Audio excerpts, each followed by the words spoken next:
The third in our series of pandemic recovery town hall meetings, where we invite local elected officials to join us to discuss matters that are of critical interest to our residents and our communities. Today, we're blessed to have State Senator Josh Newman joining us. And also online from the city of Los Alamitos will be Mayor Mark Churko. And joining us here in the webinar will be from the city of Seal Beach, Mayor Joe Kalmick.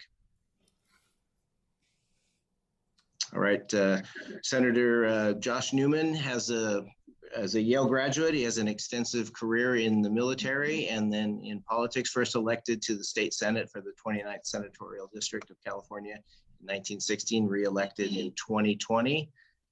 You will have many committee assignments, and you're going to talk a little bit about some of those. And so we just really appreciate you coming and taking some time to join us today. I know your time is very important, but our residents are really looking forward to hearing what you have to tell us about the district, what you're focusing on, what we can expect going forward. So please, if you give us a little overview of what you're working on, we appreciate it.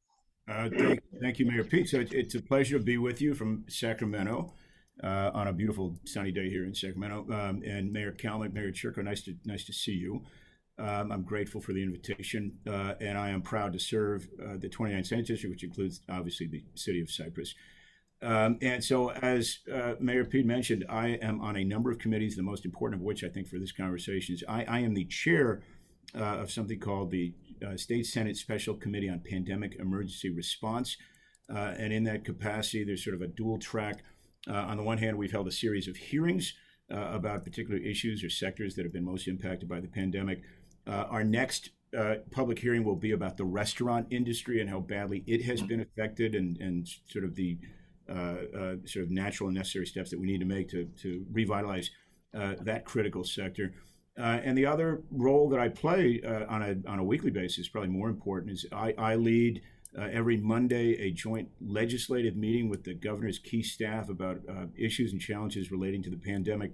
As a result, I've had kind of an interesting vantage point from which to both sort of observe and learn about the pandemic as we move forward, but I'd like to also think we've had a positive impact in bringing to the administration a number of issues, particularly issues about access, COVID testing, issues around protocols that have affected businesses, among them restaurants, but many others.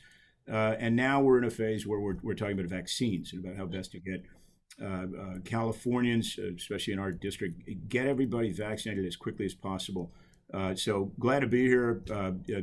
Mayor, you're going to moderate the conversation, but I'm very interested in getting feedback from constituents about how you've been impacted and ways that my office can best serve you as we move forward. Thank you. Mayor Kalmick, would you please take the first question? Sure. Again, thank you, Senator, for joining us today. We really enjoy these opportunities.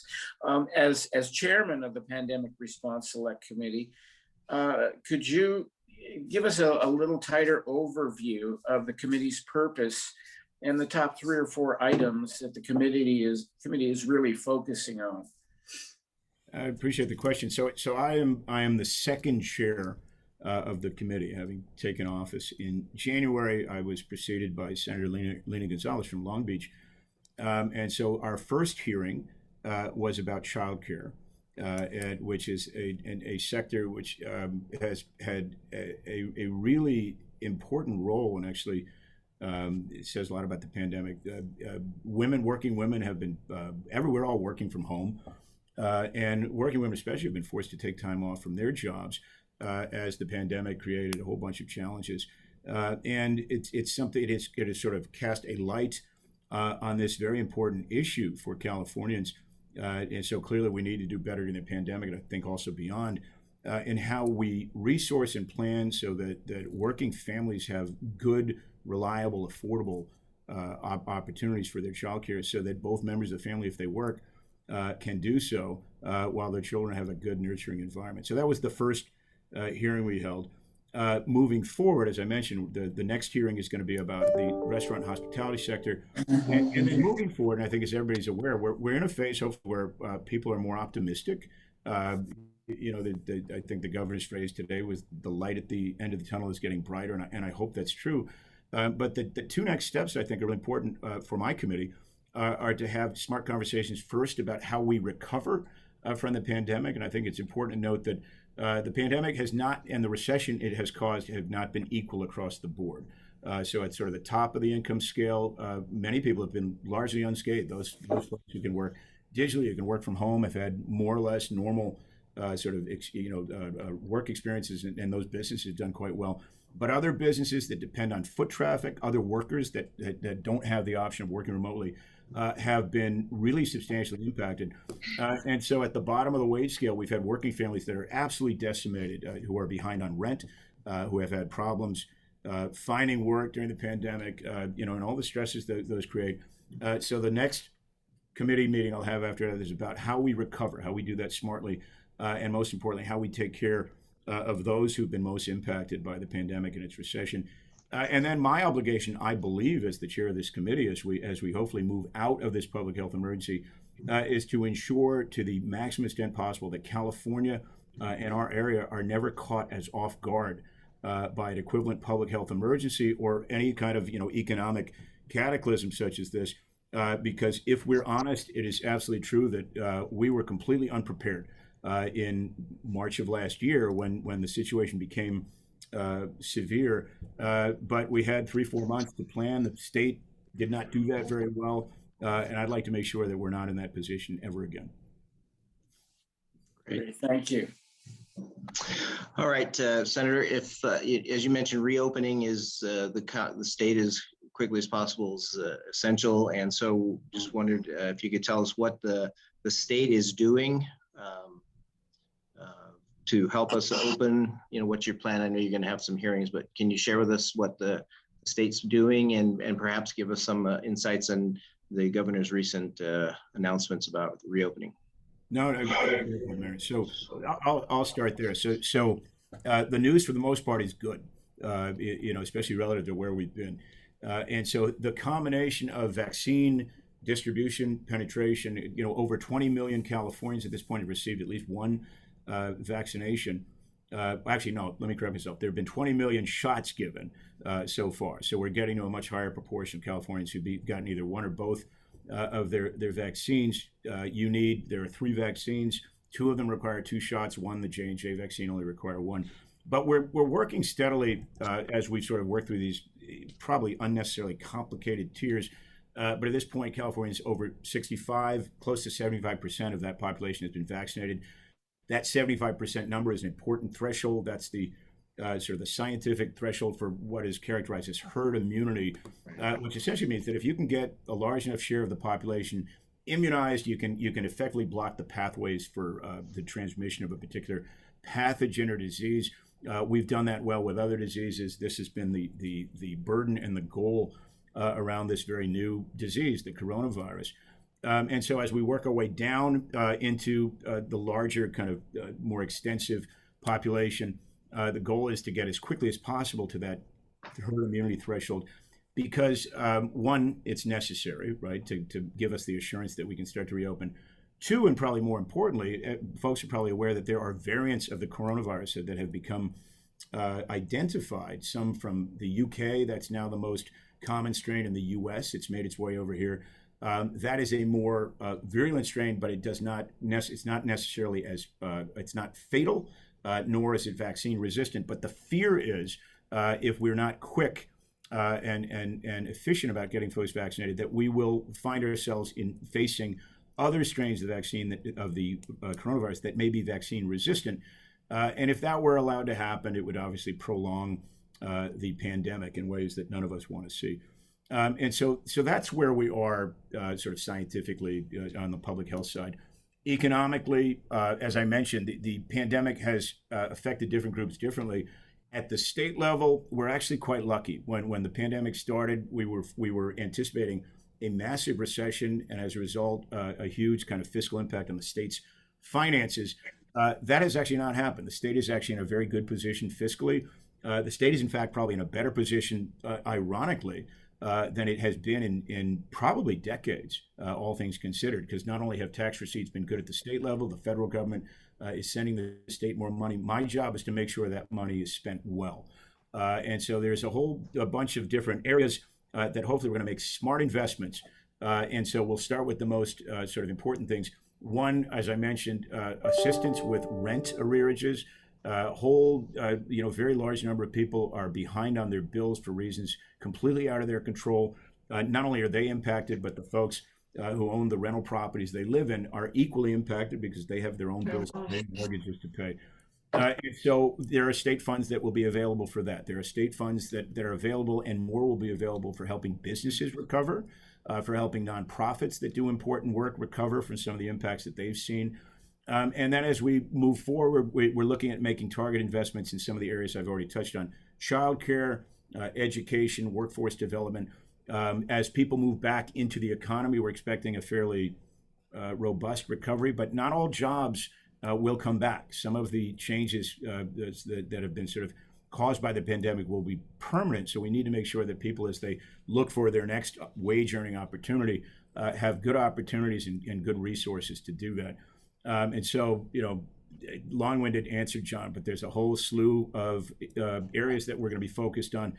And again, thankfully, I think the state's in a relatively good position to provide funds for those things. Great, thank you.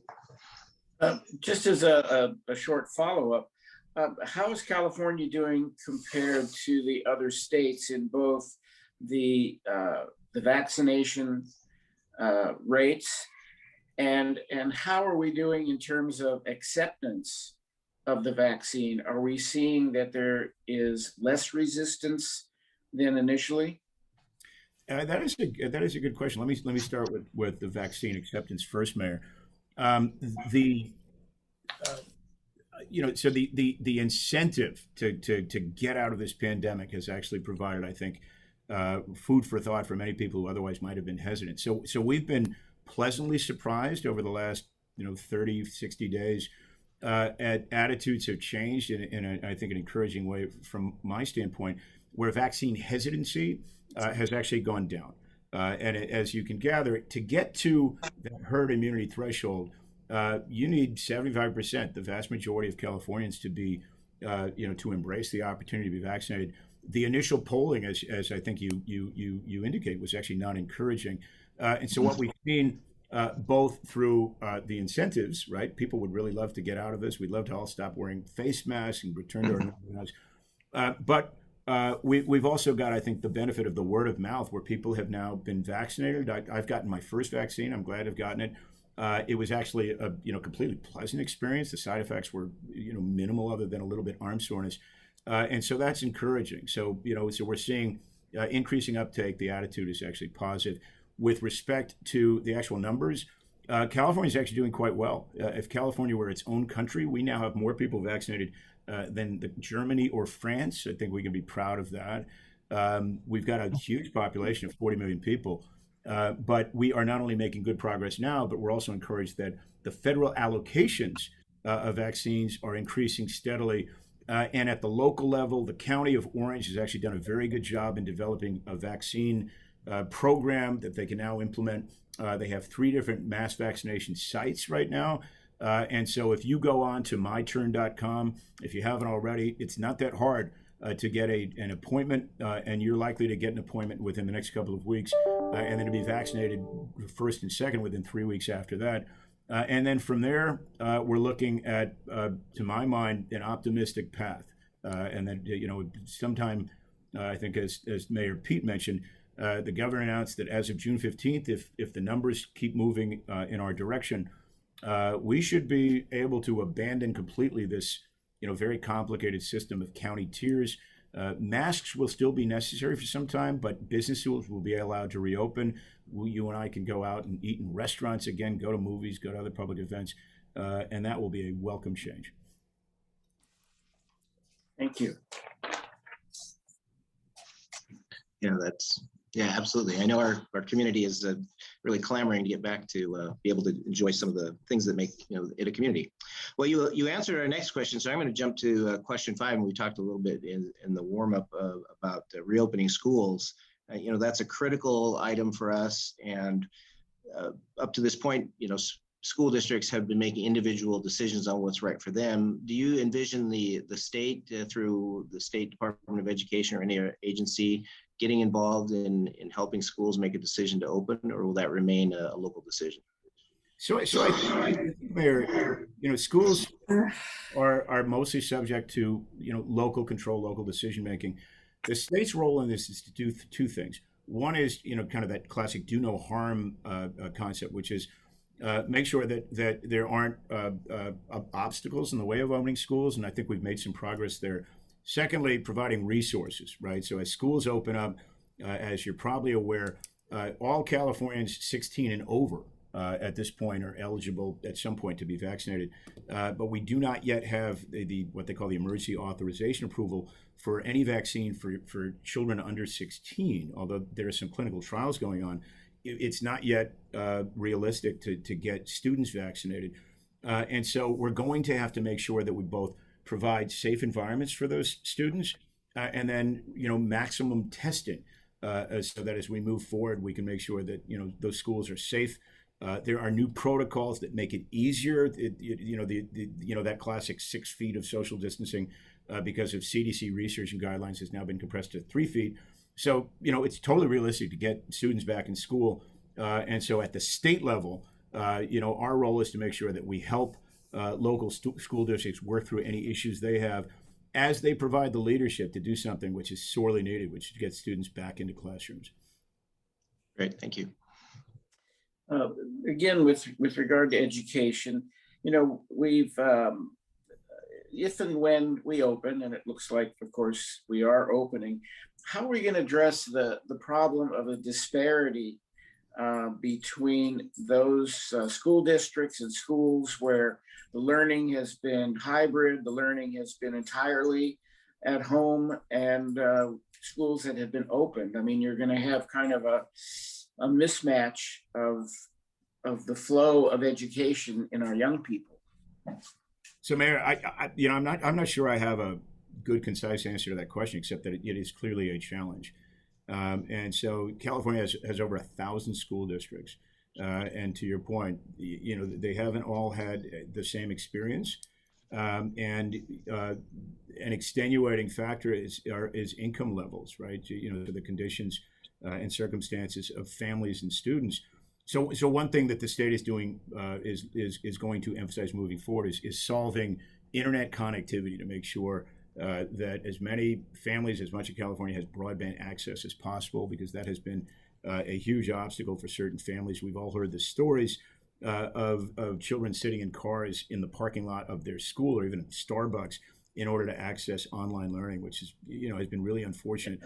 But as we move back into hopefully in-person learning at sort of the normal environment, we're going to have to be really deliberate about accounting for differences in achievement, and also I would add, so the lasting social impacts, some of the trauma that probably has adhered to students over 12 months of real uncertainty, and all of that is going to be very complicated. So unfortunately, we're moving toward the summer.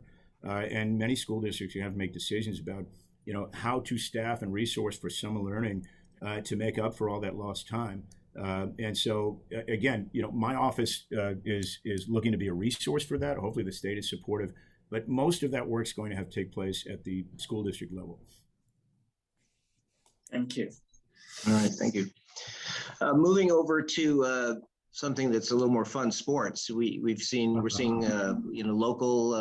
local youth sports leagues, high school sports, college sports, and professional sports reopening. And do you think under the new guidelines, when we get to the right point, that we'll be able to have a more full attendance at our events and fuller participation? So I know I'm a huge sports fan. I know Mayor Peat, you're a baseball coach, and so I know you and I are on the same page. The answer is yes. It's just a matter of how fast, and a lot of that is again contingent on maintaining the progress that the state has made at especially at the county level. But we've got fans back in Dodger Stadium, we've got fans back in Angel Stadium. That's nice to see, and to me it's wonderful to see scholastic sports teams in a position to once again take the field, right? Because that has probably been probably one of the hardest aspects of the pandemic, especially for young people that use sports as an outlet, as a pathway toward college. So, it's wonderful to see that again, and we all aspire to something more like normalcy in the old days. But I think we're headed in that direction, and I think that path will accelerate over the next 3 months. Great, thank you. Thank you. And fortunately, UCLA is also headed in that direction as a student during the wooden era. And so my condolences. That I will say it. I don't want to waste too much time. That was an awesome game until those last 3 seconds. Heartbreaking. Yeah. But I think there's some optimism there in terms of UCLA coming back into prominence. Yeah, that was great. We've seen a lot of media coverage lately related to the EDD, the unemployment agency. Can you give us some idea of what's going on there and what we can do possibly, if there are any ideas to kind of get rid of the backlog and kind of straighten things out there? That is a good question, and the answer is not simple. But let me I think agree with the premise. So EDD, the Employment Development Department, is the resource that Californians depend on for unemployment insurance. And in the beginning of the pandemic, the impact was, as I mentioned, it was huge. So many Californians lost their income earning opportunities. The federal government, through the first CARES Act, made allowances for even those people who are working freelance for the first time to receive unemployment compensation. And then the state was completely unprepared to administer these programs at a sufficient scale to meet the need. And so one thing I think we've learned, and again, applying it moving forward, is you need to have that capacity in reserve at EDD for even a mild recession. This was something much larger. The other thing that happened was, many folks know, there was just a massive amount of fraud that took place where criminal gangs, apparently from all over the world, who have access to people's personally identifiable information, beat a whole bunch of California to the tune of millions of people to the unemployment office, either online, and received the compensation that was otherwise due them to the tune of billions of dollars. And so, thankfully, for whatever it's worth, most of that money is guaranteed by the federal government, but some of it is state money that we're going to have to find over time. And through all of that, Californians had so much trouble connecting to somebody either online or on the phone to process their claims. My office is still working through a very substantial backlog, as I think most Senate and Assembly offices are. We're there to serve anybody, so feel free to contact us if you have an unemployment problem. I'll give you my email. It's josh.newman@sen.ca.gov. You feel free to email me and I'll connect you to a member of my staff. It's again josh.newman@sen for Senate.ca.gov. And we'll connect you. And so I have a very capable staff that's working very deliberately to try and help people with both their unemployment backlogs, but in parallel, Mayor, as you may be aware, there was, because of the fraud, there were a bunch of sort of automatic fraud alerts that were put in place. So many people did get, through Bank of America was the servicing bank, got debit cards they were supposed to use. Many of those debit cards were blocked as a result of fraud alerts. And so we're also working with our constituents to try and get those blocks removed. I will say the situation is better than it was a month ago, 45 days ago, but there's still plenty of work to do. Thanks for that. All right. Thank you. Senator, we'd like to just transition now to a discussion about the regional housing needs assessment. And, all of the cities were updating our housing element plans. The state has required that cities plan for significant increases in the number of units within each city. And so we're wondering, there's concern in the community about some of the impacts that will be traffic, parking, that sort of stuff. So I was wondering two parts. Could you give us some guidance about the state's, the reasoning, the rationale for the state wanting to plan for so much additional housing, and then any guidance you could give to cities that might be struggling with, how to plan for this growth. Right. So this is something I think, Mayor Peat, you and I have talked about in the past. So on the one hand, California has, there's an obvious need given sort of the growth in population over the last several decades, but also the limitations on development. And so we have a mismatch between supply and demand in real estate. Median home prices in Orange County are astoundingly high, somewhere on the order of $600,000. And so clearly we need to create more supply to meet this demand that has chased prices up so high. And so that's kind of obvious. How you do that, not obvious by any means. Since 1970, there has been a process in place, and you had referred to it within something called the housing element. There's a cycle every 6 years. There's something called the Regional Housing Needs Assessment, where ostensibly we deliberately look at what's the need across the state. How does that break down by region? How does that break down by city?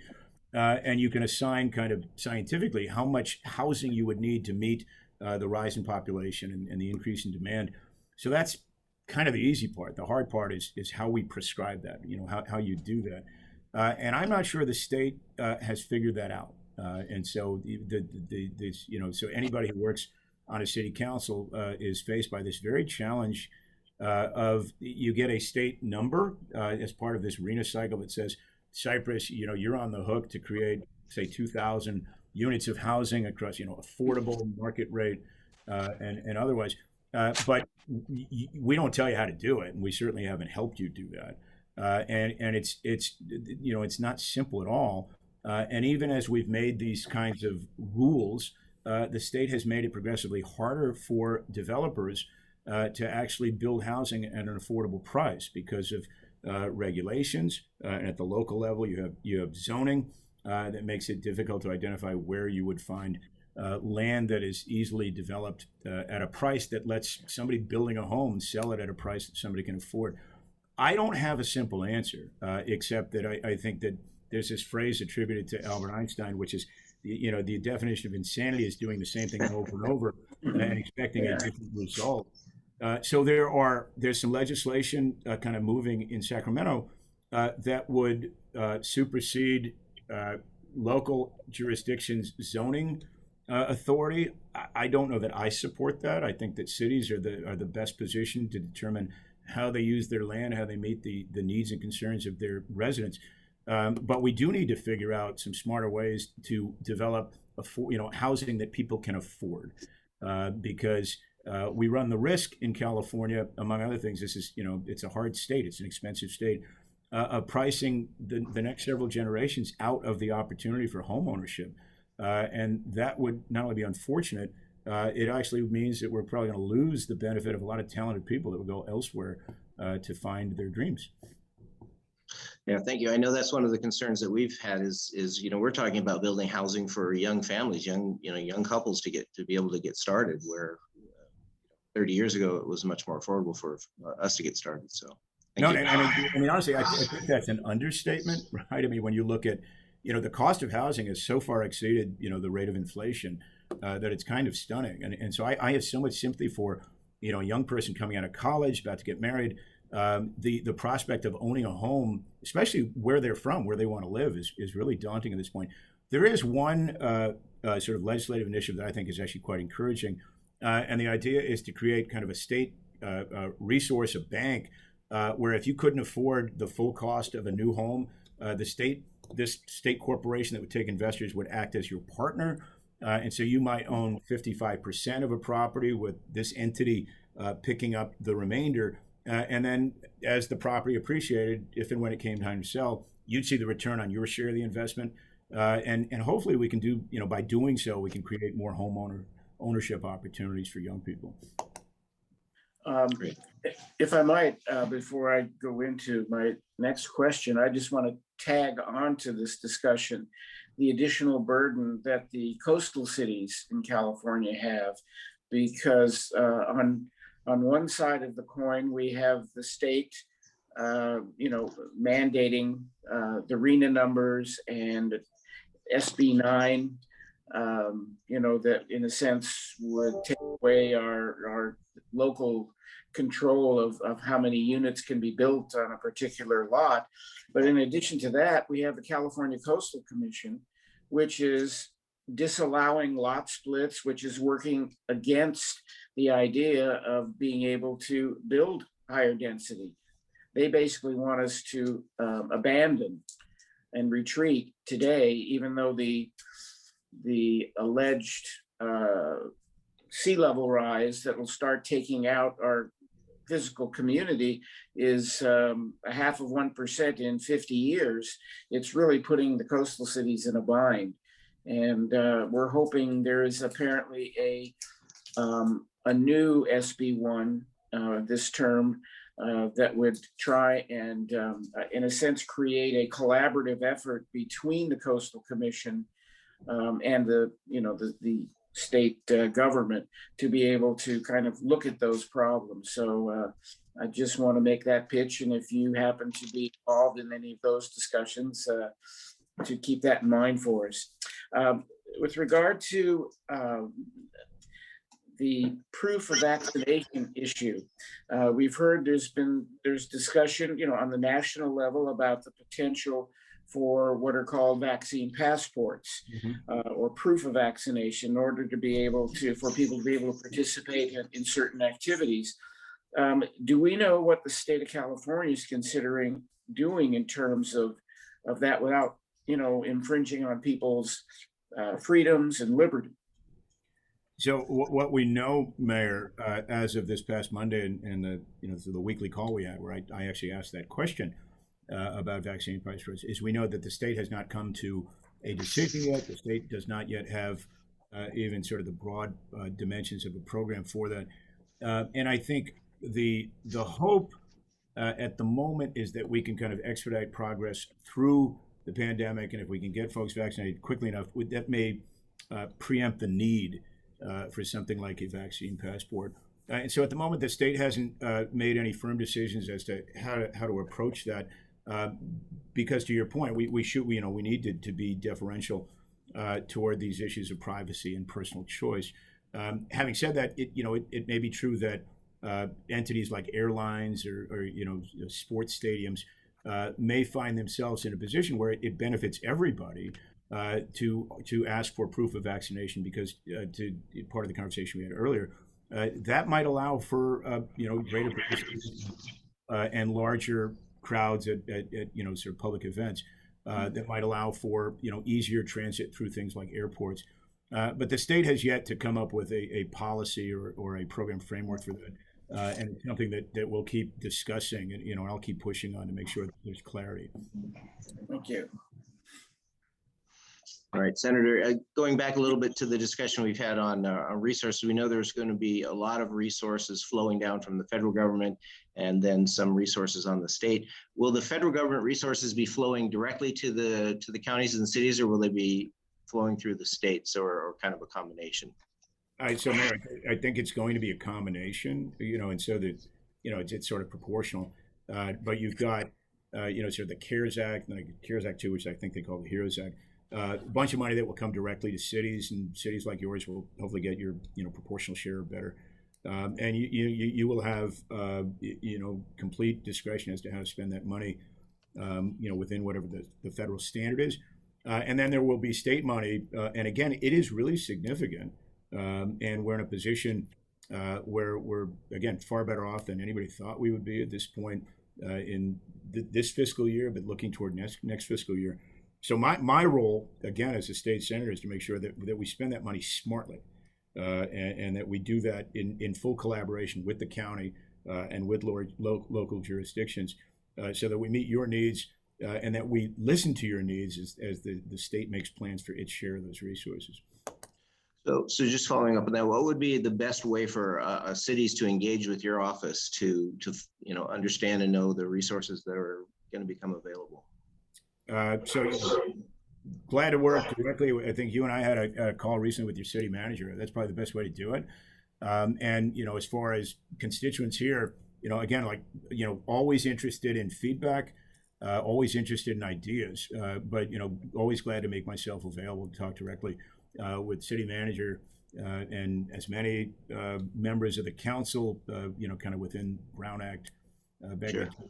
as we can do, so that I'm as well educated and kind of well apprised to do that well. All right. Thank you. Yeah.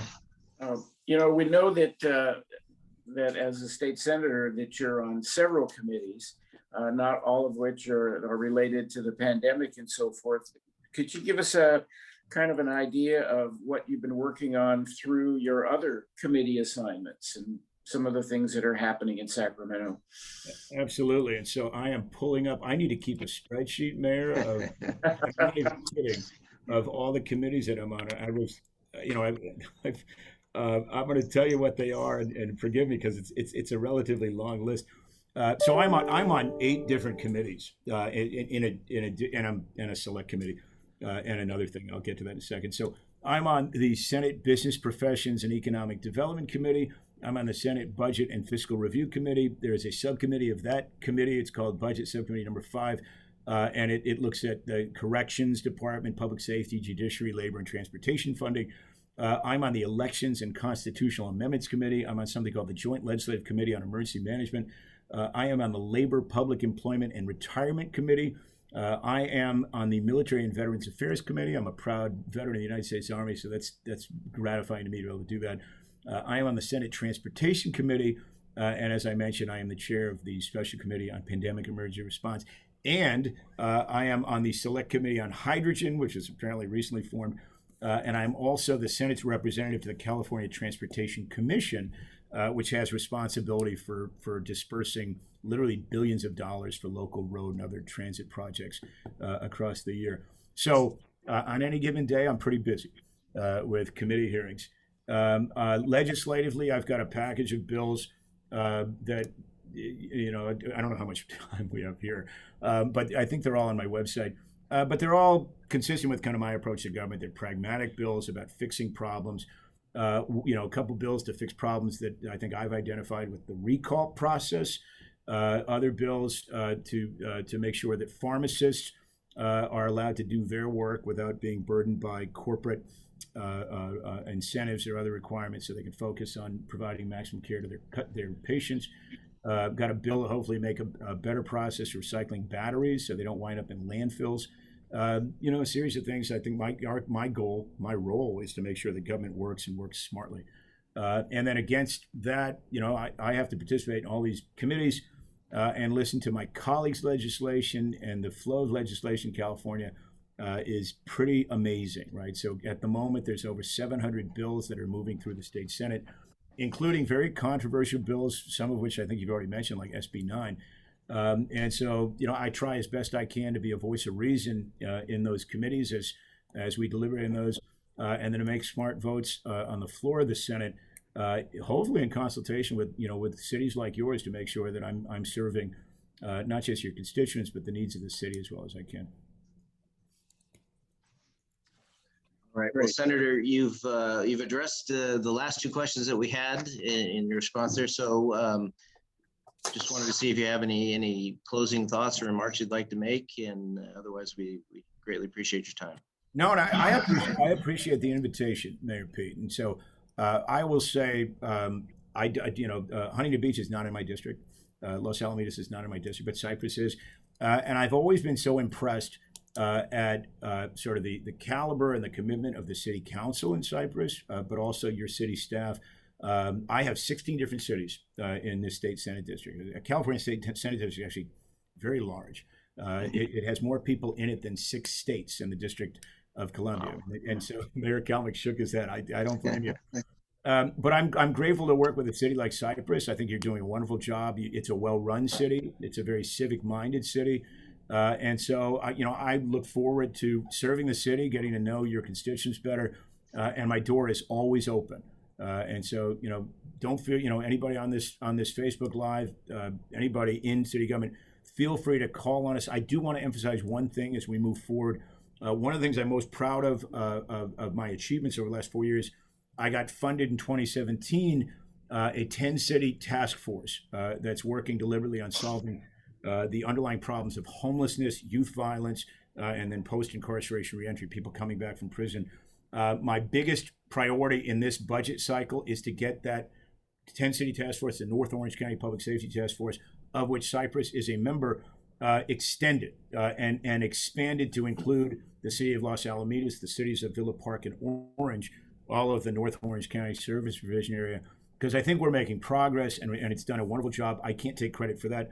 You've got chiefs of police and other organizations and city managers that are now working together across these, many cities to find better approaches to these very challenging issues, homelessness, and within that, mental health, substance abuse, youth gang violence. So I commend your staff on your support for that, and I look forward to working with everybody. All right. Well, thank you very much. We greatly appreciate your time and look forward to working with you. I just had one remark. Though you're not representing our city, I was most pleased to hear the one sentence that you said, and that's that you want to be the voice of reason. And I think that that was my goal in wanting to be elected to city council, and I would hope that more of our legislators at every level of government would embrace that philosophy. And I think we'd be much further ahead in so many of our endeavors. And Mayor, let me add to that. So I do appreciate that. And this to me is so refreshing. We've been talking about solving problems, and we haven't talked at all about politics. We haven't talked at all about party. That's as it should be. And so I take great pride in serving in Sacramento, the whole of my district. I don't care what party you are. I don't know what what your politics are. What we should be about at the state level, at the county level, at the city level is solving problems, making sure that families work hard in California. They give us their tax money. We should spend it in ways that benefit everybody. Couldn't agree more. Yes. So we want to thank Senator Newman for joining us today. For his expertise and willingness to listen and wanting to be the voice of reason. And I want to also let folks know that our next town hall will be April 21st during the lunch hour, and will feature our Assemblywoman Sharon Quirk Silva. With so much going on, I think that we hope that these town hall meetings will increase in their value, and people will want to participate and hear directly from our legislators, and we appreciate the opportunity for that. So thank you. Thank you, mayors, for having me, and thank you everybody who participated. All right. Okay. Goodbye. Bye-bye, everyone.